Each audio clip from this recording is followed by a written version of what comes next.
السلام عليكم ورحمة الله تعالى وبركاته. مرحبا بكم في فيديو جديد على قناة عزيز إجرتي. لا تنسوا الضغط على زر لايك وتفعيل زر الجرس والاشتراك بالقناة. السلام عليكم. طقس المغرب اليوم الأربعاء قطرات مطرية في هذه المناطق. طقس المغرب تتوقع المديرية العامة للأرصاد الجوية بالنسبة لليوم الأربعاء أن يظل الطقس باردا نسبيا فوق المرتفعات وجنوب الشرق البلاد والجنوب الشرقي، مع تكون صقيع محلي أو ما يسمى بالجريحة.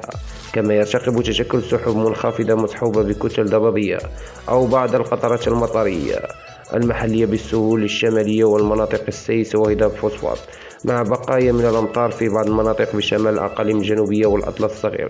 وستكون السماء أحيانا غائمة بوسط البلاد والسهول الشمالية، إضافة إلى تناثر حبات من الغبار المحلي بجنوب المملكة.